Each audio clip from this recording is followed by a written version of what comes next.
Olá, meus irmãos, a paz do Senhor Jesus Cristo, é com prazer mais uma vez e satisfação que estamos aqui mais uma vez, juntamente com vocês aqui nesse podcast, EBD em Síntese Podcast, que é uma realização aqui da Assembleia de Deus no estado do Rio Grande do Norte, é, cuja presidência é o nosso pastor Martim Alves da Silva, e este é um programa também do DENEC, que é Departamento de Educação Cristã aqui do nosso estado, que é comandado aqui pelo nosso pastor Reinaldo Odilo.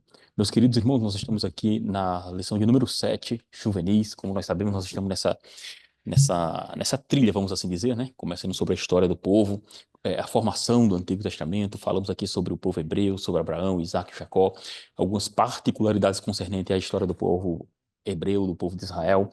E aqui nós vamos falar sobre esse período da monarquia. Na lição anterior foi, na verdade, falado justamente sobre a questão dos juízes, né? O período dos juízes de Israel. Nós temos uma Bíblia, inclusive na Bíblia, um livro denominado de Juízes. Então, na lição anterior foi tratado sobre esse assunto e agora nós estamos aqui tratando sobre a monarquia. A monarquia no período de Israel está aqui conosco neste dia, o nosso querido irmão aí, o professor Moab Santos, pai do senhor, professor Moab. A paz do Senhor, professor e presbítero Antônio Félix, é mais uma alegria, né, de estar reunido nesta oportunidade e que tudo seja para a glória de Deus, que seja um momento de edificação para todos. Amém. Nós estamos, como falamos, nós estamos na lição de número 7 aqui, a monarquia em Israel. Temos o texto bíblico que está no primeiro livro de Samuel, capítulo de número 8, versículo 5, a parte B, que vai dizer assim: Constitui-nos, pois, agora um rei sobre nós, para que ele nos julgue, como tem todas as nações. Professor Moab, nós estamos aqui também com a leitura bíblica em classe, que vai estar no primeiro livro de Samuel, capítulo 8, versículo 4 ao 10 e versículo 18. Temos também os objetivos das lições, que são três, que diz mostrar a ascensão ao trono dos dois primeiros reis de Israel, Saul e Davi, destacar os motivos de Davi ter sido o mais importante rei de Israel e descrever o estabelecimento de Jerusalém como capital política e religiosa da nação. Então, de início, professor, nós estamos, como falamos aqui, na lição de número 7, com o título A Monarquia em Israel. De início, suas considerações iniciais sobre esse tema em si? Amém, né? Nós estamos mais ou menos no século, no século 11, né? E havia uma liderança em Israel, uma liderança frágil espiritualmente, né? Quando nós observamos esse momento, o povo de Israel estava com aquele histórico, né, de ter atravessado o Mar Vermelho, aquela experiência com a liderança de Moisés, depois com a liderança de Josué.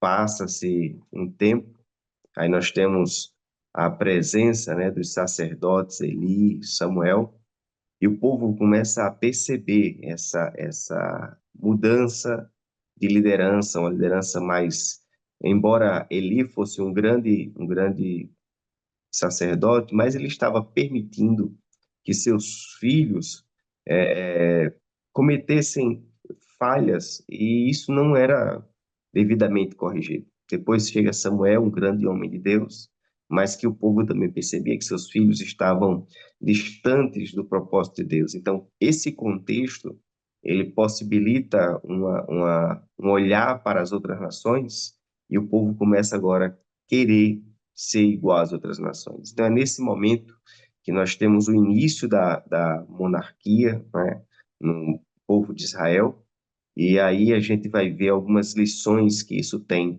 para todos nós que observamos esse texto bíblico. Muito bem, de fato, como você disse, nós estamos aqui nesse período transicional, vamos assim chamar, a transição está acabando aqui a história que os profetas contam no livro dos Juízes, está acabando aqui esse momento, então é a transição do período entre que havia os juízes de Israel, inclusive Samuel é considerado o último juiz, né? O último juiz desse período, e temos aqui uma transição para a chamada monarquia. Então, como você falou muito bem, nós saímos aqui da teocracia, né, em si, para agora a monarquia em Israel. E de início, professor, antes de falar sobre isso, e é importante também trazer essa tona que o período dos juízes está acabando, e como diz as escrituras, e você falou bem, aqui no livro do Juízes, capítulo de número 21, versículo 25, vai demonstrar como é que o pessoal estava, o pessoal hebreu, o pessoal de Israel, porque o povo estava se estabelecendo na terra prometida, porém ainda não tinha, com a morte de Josué, houve um problema muito grande com relação à liderança. Então era necessário Deus levantar juízes para justamente fazer com que a nação caminhasse no caminho correto. E aqui no livro de Juízes, capítulo 21, e o problema que havia era enorme. Olha só o que diz o versículo 25. Naquela época não havia rei em Israel. Cada um fazia o que parecia certo aos seus olhos. Ou seja, as pessoas faziam aquilo que achava correto. Então, é onde acontecia justamente a intervenção dos juízes. Mas aqui nós estamos saindo desse período chamado do período dos juízes e entrando na monarquia em si de Israel, né? Mas ainda, antes de adentrar em si, o tema é a monarquia em Israel. Eu acho importante, professor, o professor no domingo, trazer o significado do que seria monarquia, né? Porque às vezes nós falamos de monarquia, monarquia, e às vezes não entendemos muito bem o que seria monarquia. Monarquia é uma forma de governo, né? Monarquia é uma das formas de governo, porque em ciência política, vamos chamar assim, né, nós temos aqui a monarquia, nós temos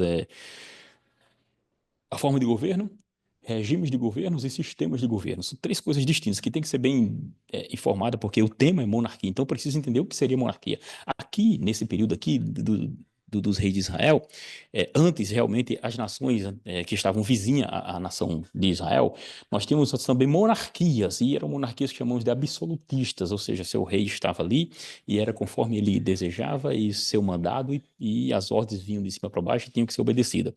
Mas o conceito de monarquia, nós temos como a figura realmente de um rei, porque mono é uno, monarquia, o governo de um. Só que aqui, a instituição da monarquia em Israel, ela vem não só a partir da vontade de um povo, que havia uma profecia, inclusive, que no futuro o povo teria um rei, sim, só que há uma antecipação, né? Mas eu não quero adentrar agora nessa questão da antecipação, porque o povo vai pedir um rei no primeiro tópico da lição, mas aqui eu quero que seja bem frisado na aula, que o professor informe que a monarquia é uma forma de governo diferente do que seria o sistema de governo, que seria o que chamamos de parlamentarismo e presidencialismo. E também diferente do que chamamos de regime de governo, que seria o que? As chamadas democracias, os totalitarismos, os autocráticos, ou seja, são sistemas de governo. Então, quando falamos de forma de governo, nós estamos falando na monarquia, república, então são formas de governo. Aqui, nós temos a monarquia em Israel sendo estabelecida, e é importante entender esse contexto, o que seria realmente a monarquia, e o professor tem que falar sobre isso, professor. Eu acho importante falar, frisar esse contexto geral do que seria a monarquia e trazer esse conceito, que é uma forma de governo, para demonstrar que na época, há uma forma de governo realmente que existia na época dos juízes ali, onde as pessoas faziam o que queriam, né? O governo, na verdade, era todo mundo fazendo aquilo que achava bom aos seus olhos, então era necessário levantar-se um juiz para governar não, para, na verdade, tentar guiar o povo. E nós estamos aqui diante agora de um período em que haverá um rei, haverá alguém que será o representante, o chefe, vamos chamar assim, da nação, que é o governo, no caso aqui o monarca, e a partir dele é que vai, o Estado, a nação, ele vai ter os seus desdobramentos, vamos assim chamar, né? Ter sua forma de agir, ter sua forma de pensar e aquilo que chamamos de unidade da própria nação. A unidade a partir de um rei. Por isso a importância do rei ser obediente às escrituras, do rei ter em mente as escrituras sagradas. E nesse caso, professor, para você também falar algo relacionado a esse assunto, fazendo essa distinção de que monarquia é a forma de governo, de que o sistema de governo é parlamentarismo e presidencialismo, isso na modernidade estamos falando, né? Que na antiguidade não havia essa questão de parlamentarismo ou presidencialismo, mas é importante frisar porque hoje nós temos essas formas de governos, propriamente dito, e as formas também do regime e o próprio sistema democrático, né? Entendendo que a monarquia ela é algo, um governo de um, mas esse governo de um, nas escrituras sagradas, não era de um, simplesmente de um rei déspota, como se fosse chamar, né? Mas de alguém que seria guiado pelas escrituras, de alguém que teria um mentor, vamos dizer assim, teria profetas que também traria a revelação, e tínhamos também nas escrituras sagradas aqui as famílias, no caso aqui dos levitas, que faria o culto ao Senhor, ou seja, apesar de ter uma monarquia para governar a nação, nós temos o Estado dividido também a sua forma religiosa, e o rei ele não poderia estar distante daquilo que seria a vontade de Deus. Professor. Exatamente. É importante a gente compartilhar com os irmãos que Deus, de forma geral, ele deu sabedoria ao homem para administrar, né? Deus deu sabedoria ao homem a aprender, a melhorar, né? Independentemente de onde nasceu, nós percebemos que o ser humano ele tem essa capacidade de aprender com as experiências e ir construindo ideias, e como foi bem falado aí, nesse tempo, ainda as sociedades estavam ainda em aprendizado constante, né? Mas o povo de Israel, é importante também observarmos que ele é um povo separado por Deus. E por isso, para Israel, Deus tinha algo especial, reservado, porque o povo de Israel seria instrumento de Deus de abençoar outras nações. Então, a liberdade, de forma geral, todos tinham, mas para Israel havia um tratamento peculiar, né? Então, é isso que nós temos nesse primeiro tópico aqui. O povo pede um rei. Esse pedido do povo de um rei ocorreu porque o povo estava olhando para a sua liderança e percebendo que a sua liderança era frágil. Uma liderança frágil produz insegurança. O povo estava inseguro e, quando olhava para as outras nações, percebiam que cada vez mais as nações organizadas em cima de uma liderança forte, vamos dizer assim, e essa liderança vencia as batalhas juntamente com seu povo. Já o povo de Israel, quando olhava para a sua liderança, quando olhava para os filhos do sumo sacerdote Eli, quando olhava para os filhos do sacerdote, profeta e juiz Samuel, percebia que a tendência de acordo com o que se estava caminhando, humanamente falando, o que é que aconteceria? A gente iria perder Samuel, porque em algum momento ele ia morrer, e a gente ia ficar sem liderança e com a possibilidade de perder em uma batalha e todo mundo se destruir. Então o povo começou a ter medo da sua autodestruição por não ter alguém forte à sua frente. E nessa observação, por culpa dessa liderança, vamos dizer assim, o povo agora passa a não olhar para Deus, olhar para o futuro com base na sua liderança e achar que tudo estava para se acabar. Então é nesse contexto que começa o primeiro tópico da lição. O povo chega para Samuel e diz: Samuel, a situação está complicada. Seus filhos, a gente percebe que já estão Uhum, desandando, né? E as uhum. outras nações estão organizadas, eles têm rei. Então, precisamos de alguém, você já já vai morrer. Então, precisamos que alguém esteja nessa posição de rei, semelhante às outras nações, para que a gente possa continuar. Importantíssimo, professor, sua colocação, porque de fato, quando nós adentramos nesse primeiro tópico, esse primeiro tópico ele vai estar justamente consubstanciado aqui com a leitura bíblica em classe, que vai de 1 Samuel, capítulo 8, versículo 4 ao 10, né? E depois o versículo 18. Por quê? Porque propósito do livro de Samuel, esses dois livros aí, né? Primeiro e segundo Samuel, o propósito aqui foi justamente para demonstrar como foi o estabelecimento da monarquia em Israel, né? Inclusive, entre os capítulos 8 a 12, aí nós vamos ver justamente essas questões assim relacionadas por isso que o capítulo 8 aqui de 1 Samuel, na leitura bíblica em classe, é importante, porque é justamente entre os capítulos 8 a 12 que nós observamos essa questão, essa transição, vamos chamar, né? E tem um segundo ponto interessante aqui, porque o livro vai demonstrar também a preparação daquele que seria o rei que substituiria quem? O próprio Saul, né? Que vai ali do capítulo 16 até o capítulo número 31 do livro, desse primeiro livro, né? Então, o primeiro Samuel, ele traz assim a ideia de como podemos chamar, princípios, isso, princípio é a palavra mais correta, de que o rei, ele deve, como eu falei no início aqui, se sujeitar às escrituras sagradas, se sujeitar à palavra do Senhor. Ou seja, o livro demonstra que para que o rei seja bem-sucedido, ele precisa o quê?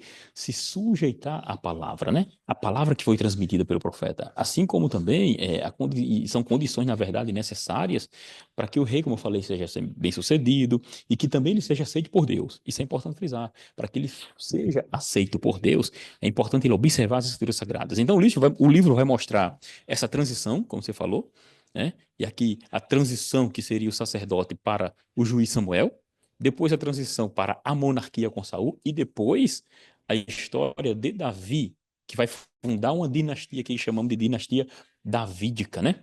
Que seria, no caso aqui, Judá. Em princípio, ele reina ali em Hebron, né? Depois vamos falar sobre isso aqui, se for o caso.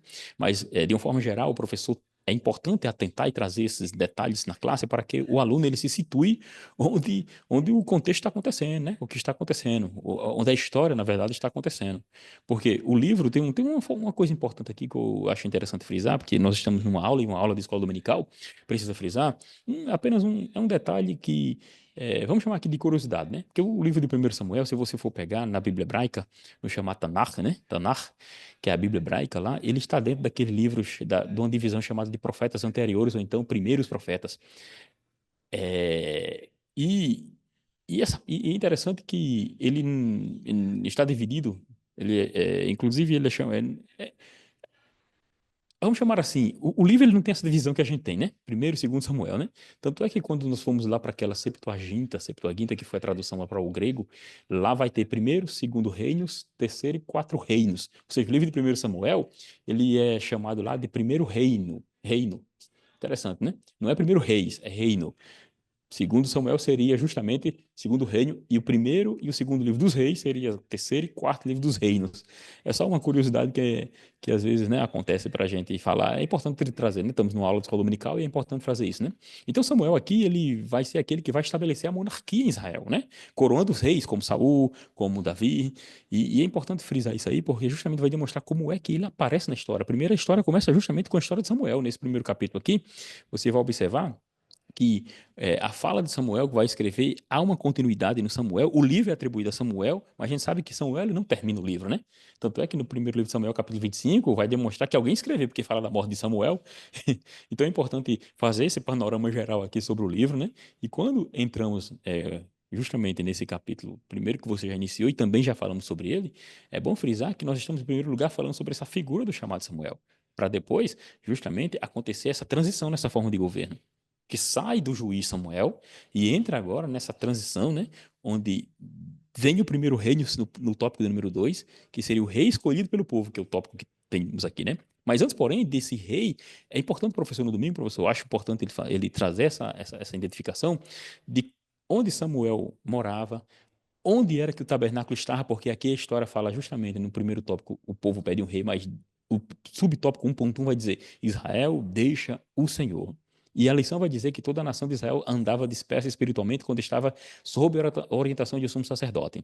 Então, e fala também a respeito de que Deus vai ouvir a oração de Ana, né? Então, ali estamos no tabernáculo, que é na cidade de Siló, ou Shiló, como outros dizem, né? Nós estamos aqui com uma mulher que vai anualmente a oração justamente buscar o Senhor, recebe de Deus, e por isso que o nome Samuel, né, significa ouvindo Deus, que Samuel vem aquela raiz, o chamar, né, ouvir. Então é Samuel, então seria aquele que Deus escuta, ou Deus ouviu, ou seja, Deus levanta este homem justamente para fazer a obra que o Eli e seus filhos estavam justamente deixando a desejar, né? E justamente essa transição, professor, é importante frisar aqui, porque na transição justamente vai demonstrar Samuel passando de autoridade máxima do povo, que seria a teocracia juntamente com Deus, e agora nós estamos aqui diante de alguém que o povo está desejoso, como você falou, o povo queria justamente se assemelhar às nações vizinhas e pede um rei, professor. E o primeiro rei seria o quê? Saul. Exatamente, né? E aí vem um alerta, né? Porque, embora nós saibamos que na onisciência de Deus já estava lá Davi, né? E Uhum, Davi como um rei de Israel, né? Deus, ele enxerga tudo e ele está presente em todos os tempos. Agora, quando nós nos sentimos frágeis e achamos que vai dar tudo errado, nesse momento e a gente pede para Deus fazer algo que não estava programado na vontade de Deus para aquele momento, mas que Deus faz para atender a nossa oração, então é aí que começa a não ficar muito bem, né? Porque nesse contexto agora o povo diz, olha, queremos um rei e um rei para agora, né? Nós uhum, queremos um rei para esse momento. Então, a partir daí, até o próprio Samuel, ele se sente rejeitado, né? Será que o problema sou eu, né? Será que o povo está me rejeitando? Deus, não, não é o povo está te rejeitando. A questão é que nesse momento o povo não está confiando na ação de Deus no controle de tudo. E sempre quando a gente olha para as situações, a gente olha para pessoas e começa a achar que vai dar tudo errado, nós estamos demonstrando naquele momento que não estamos confiando em Deus. Porque é isso que a gente vai perceber a diferença entre o momento de Davi e o momento de Saul, né? Nós não vamos falar de Davi ainda, vamos falar de Saul, né? Então, quando Saul chega para governar, ele chega para governar em onde os critérios que se observa em Saul é o quê? É a aparência. Saul, ele é visto como alguém diferenciado por conta da sua aparência. E um detalhe interessante é que Saul, ele se esconde para não ser chamado, né? Então, são detalhes interessantes que você começa a observar. E você vai perceber também que no decorrer das situações, Saul ele passa a dizer não para aquilo que Deus estabelece. Então aí você começa a perceber um outro problema. Enquanto eu tenho uma liderança que prioriza a ordem de Deus, a palavra de Deus, a vontade de Deus, então Deus ele está governando, porque a liderança está submissa, ela ouve a Deus, ela consulta a Deus. Era o caso de Samuel. As atitudes de Samuel eram alinhadas. A Bíblia diz que Samuel crescia diante de Deus e diante dos homens. Esse era Samuel. Mas agora o povo pede um rei e agora vem Saul. E você vai perceber na história de Saul que em algumas situações Saul ouve a voz de Deus, mas ele decide fazer diferente. Então, uma liderança que ouve a voz de Deus e faz diferente, ouve a voz de Deus e faz diferente, é uma liderança que não é bênção para aquele povo. E é isso que você observa na história de Saul nesse primeiro tópico. Então aqui você observa Saul aparentemente belo, formoso, alto, mas com o passar do tempo, as suas atitudes não glorificam a Deus. Isso é um problema, né, professor? Isso é um problema porque, como nós falamos aqui no início, o livro vai demonstrar justamente essa necessidade do rei ser diferente. Porque o rei seria aquele que seria o representante do povo. Então, a necessidade do rei se submeter às escrituras sagradas, da forma como foi transmitida, né? A diferença justamente desse livro vai demonstrar de Saul e Davi é justamente nessa questão aí de atentar para a vontade de Deus. Apesar dos erros cometidos, mas compreendendo que num arrependimento há um perdão e nesse arrependimento há justamente a modificação. Então, aqui ó, nós observamos que, e é importante também dizer, que nesse período aqui é, não acontecia em Jerusalém, viu? É importante frisar isso, que quando nós ligamos as escrituras do Antigo Testamento, a gente imagina que tudo está acontecendo em Jerusalém, né? Não, a cidade de Jerusalém ainda sequer tinha esse nome de Jerusalém, né? Porque, como na lição aqui vai dizer, Jerusalém será conquistada por Davi futuramente, é a cidade do chamado dos Jebuseus, né? A cidade dos Jebuseus, Jebus, que também antes seria a antiga Salém, ou seja, ela futuramente que vai ser conquistada por Davi. Mas aqui, o lugar geralmente era justamente onde o tabernáculo havia em primeiro lugar, Siló, né? E também uma outra situação que quando Samuel ele assume, Samuel ele mora em Ramá, Samuel é de Ramá. Ramá, né, que é um lugar. Ramá significa lugar alto. Em algumas Bíblias vai ter a inscrição chamada de Ramataim Zofim, né, que seria Ramá, né? E Zofim por causa justamente de um ancestral que seria Zof, né? Então, é importante dizer isso porque a gente situa o pessoal, né? As coisas estão acontecendo ali em Ramá, certo? E interessante que Ramá e também Mispa vai aparecer aqui, porque quando Saul vai ser ungido rei, ele vai estar justamente vai ser o acontecimento vai ser na cidade de Mispa. Então, aqui o professor, se puder, leve um mapa para demonstrar justamente de onde Ramá se situa, porque Samuel vai estar em Ramá, né? Em Ramá. Ramá ficava, se você pegar o mapa de Israel, você pega a cidade de Jerusalém, então ela fica mais para cima um pouquinho, né? Mais para cima um pouquinho, localizada ali perto do chamado de Gibeão, e também de Mispa, né? Então ela fica ali na fronteira de Benjamim, aí tem a tribo de Efraim, que ficou naquela divisão ali entre Jerusalém e já indo para o norte, né? Ela fica naquela região ali, a cidade de Ramá, que seria o quê? Cerca de 10 quilômetros para a cidade de Jerusalém atual, né? Então, lembrando disso, o profeta Samuel está nessa região. E quando acontece isso, 1 Samuel capítulo número 4, vai aparecer agora a cidade de Mispa. Mispa, que ficava a cerca de 11 quilômetros de Jerusalém. E no capítulo 20 de Juízes até o capítulo 21, é importante frisar que Mispa ela vai aparecer justamente como um lugar importante nas Escrituras Sagradas, que seria inclusive lugar de julgamento. Eu queria até ler 1 Samuel, capítulo número 7, versículo número 16, que vai dizer assim, justamente para corroborar aquilo que eu estou dizendo, e situa o aluno no tempo. Diz assim, versículo 16: a cada ano percorria Betel, no caso, Samuel tinha um ciclo, vamos assim chamar, né? Um círculo, ele fazia um círculo no seu julgamento, né? Ele diz aqui, ó, a cada ano, no caso falando de Samuel, percorria Betel, Gilgal e Mispa, decidindo as questões de Israel em todos esses lugares, mas sempre Samuel, no caso, retornava a Ramá, onde ficava sua casa.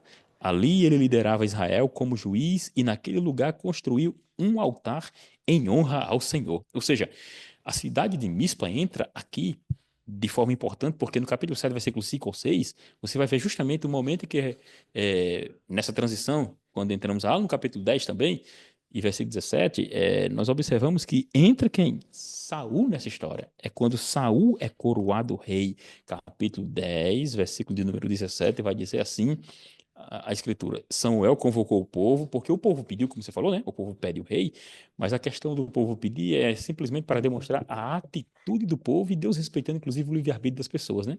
Então, a atitude do povo em pedir esse rei. E no capítulo de número 8 do 1 Samuel, Samuel vai e explica, inclusive, para o povo, irmão. É importante frisar isso aí, porque ele vai dizer: olha, o rei vai colocar diante de vocês certas circunstâncias, haverá certos mandamentos, vocês vão perder certa liberdade, mas o povo disse o quê? Queremos. Ou seja, aceitou a proposta que o rei ia ter tributos, né? Ia ter impostos, ia ter várias situações que eles e depois não iam gostar, mas eles, não, nós queremos dessa forma, né? Mas quando aí chegamos no capítulo 10, versículo número 17, vai dizer assim: Samuel convocou todo o povo de Israel em Mispa, a cidade de Mispa aparecendo, né? E lhes disse: assim diz o Senhor, o Deus de Israel: eu tirei do Egito vocês e libertei vocês do poder do Egito e de todos os reinos que os oprimia. Mas vocês agora rejeitam o Deus que os salva de todas as suas desgraças e angústias e disseram: não, escolhe um rei para nós. Por isso, agora apresentaram-se perante o Senhor de acordo com as suas tribos e os seus dias e os seus clãs. Ou seja, de fato aqui vai mostrar justamente o momento da coroação de Saul. E professor, você está dizendo, e nessa lição é importante dizer que nós observamos duas situações, a lição traz, quando na rejeição de Saul, para depois nós adentrarmos já em Davi, né? Na rejeição de Saul, tem duas situações que a lição deixa bem claro, é importante o professor colocar isso no domingo aqui, nós deixamos aqui como um detalhe, né? Que seria, em primeiro lugar, que Saul deixou de seguir o Senhor, primeiro ponto. Ele deixa de seguir o Senhor no confronto com os amalequitas. O primeiro detalhe. O segundo detalhe é porque Saul desobedece a Deus, né? Através de Samuel, na questão do sacrifício, inclusive, no sacrifício contra os filisteus, a lição fala. Então, foi nesse contexto que Samuel disse que o Senhor está buscando para si um homem segundo o seu coração, ou seja, a desobediência de Saul aqui fez com que o Senhor Deus buscasse uma outra pessoa. Então, é importante demonstrar ao jovem que está vendo esta aula que a obediência ao Senhor deve ser primordial em sua vida. Porque na obediência é que você é bem-sucedido, na obediência é que você terá seu sucesso. O que aparentemente, às vezes, nós estamos diante de uma pessoa ou diante de uma circunstância e Deus não olha a aparência, como você disse, Saul é escolhido por causa da aparência, né? E nesse ponto aqui, nós observamos que, apesar de tudo isso, e apesar de Deus até ter aceitado Saul como rei, porque aqui foi uma aceitação, Deus chama a Saul, justamente porque para demonstrar que esse pedido do rei, Deus o convocou. Isso significa dizer que Deus errou? Não, Saul que errou. É Saul que transgrediu. É importante deixar isso bem claro. Deus chama as pessoas, mas as pessoas transgridem. As pessoas, com seu livre-arbítrio, erram. Então, é um ponto importante que nós devemos deixar claro aqui. Entrando para a lição, para o tópico de número 2, né? Nós vamos falar aqui sobre o rei Davi, aparece na história, professor. Então, a maioria de Israel, né, escolheu ele e agora aparece Davi. O rei escolhido por Deus, tópico 3. Isso, e é interessante quando a gente fala de Davi, que uma das frases, né, que lembra é o homem segundo o coração Meu de Deus. Deus. Olha que transição, né? Olha que transição. Uma liderança que está lá liderando o povo de Deus, mas que dependendo da situação, talvez ele tenha uma opinião melhor do que aquilo que Deus propôs. Outra coisa é uma liderança de alguém que deseja ser agradável a Deus. E o detalhe é que você talvez olhe e diz, não, mas Saul não cometeu aqueles três grandes erros que Davi cometeu. Toda liderança humana, ela é falha. Toda liderança humana, em algum momento, ela escorrega. Então, os homens cometem falhas, mas há uma diferença de alguém que tem em seu coração a vontade de ser agradável a Deus em suas decisões. É diferente, por mais que você seja falho, mas você sabe chegar e dizer: Deus, eu estou arrependido, eu fiz um erro, né? Foi o caso de Davi, mas em compensação, né, independente dessa situação, desse erro pessoal que ele cometeu, mas Davi ele é conhecido como alguém que buscava agradar a Deus. É tanto que o povo, o reino, ele tem uma expansão muito rápida sobre a gestão de Davi, né? Davi ele não construiu o templo, mas ele adquiriu recursos e deixou tudo organizado para que seu filho Salomão desse continuidade. Então, em Davi, nós encontramos um rei que Deus escolheu. E outro detalhe aqui é que Davi ele foi escolhido quando já havia um rei em Israel, mas ele só assume quando chega o momento adequado de assumir. Ele espera o tempo de Deus. Então, Davi, ele nos ensina muito, nos ensina sobre o louvor, sobre a prioridade do culto, sobre a beleza no culto, sobre investir no culto a Deus, né? Uma liderança que Deus o abençoou. Então, é um marco diferente, né? Sempre quando nós esperamos Deus fazer no tempo dele, do jeito dele, nós teremos surpresas agradáveis para nossas vidas. Interessante destacar também na vida do Davi, e o professor atente para isso no domingo, é que, como diz aqui na própria lição, Davi foi diferente de Saul, justamente por causa dessa questão da fé e da obediência e da sensibilidade de arrepender-se de situações, né, de pecado, né?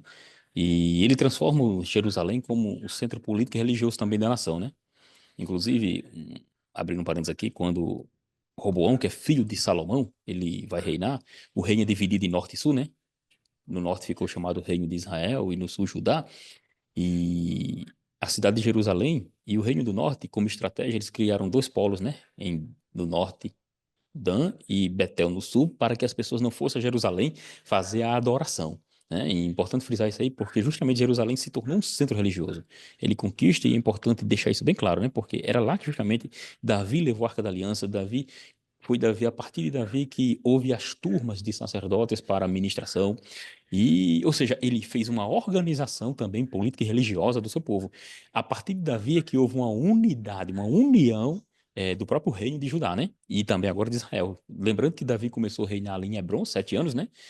Entre Judá, em Judá, e depois Davi, ele é alcançado, não, ele é colocado agora como um rei também de toda a nação. Lembrando disso aí porque, para justamente deixar claro que não é porque Davi quis, e um ponto importante que até o autor da lição traz, ele diz que as coisas para demonstrar, professor, que não são assim da noite para o dia, né? Da noite para o dia as coisas não acontecem dessa forma. Você observa que houve um longo processo, como diz aqui a lição, houve um longo processo desde o dia em que Davi foi ungido até o fato de assumir o trono. Estima-se mais de 15 anos. Olha só, isso nos mostra a importância de esperar no tempo de Deus, né? Isso mostra a importância. E aí tem um detalhe que eu gostaria de dizer, professor, é que os críticos das Escrituras Sagradas, os críticos, eles afirmam que, diziam que Davi era um personagem mítico, né? Era mitológico, na verdade, nunca existiu Davi, Salomão, eles dizem, né? Mas por quê? Porque não aceitam a Bíblia, eles não aceitam a Bíblia como um texto histórico, né? Não aceitam, mas qualquer achadozinho arqueológico é um texto histórico, mas as Escrituras Sagradas, que é um texto histórico, muitos deles não aceitam, né? E um texto antigo, antiguíssimo, inclusive, né? Mas, assim, interessante que foi encontrado. Inclusive, recentemente foi descoberto a escrita da estela chamada de Teledan, a escrita, havia uma escrita lá, mostra a história de um rei moabita.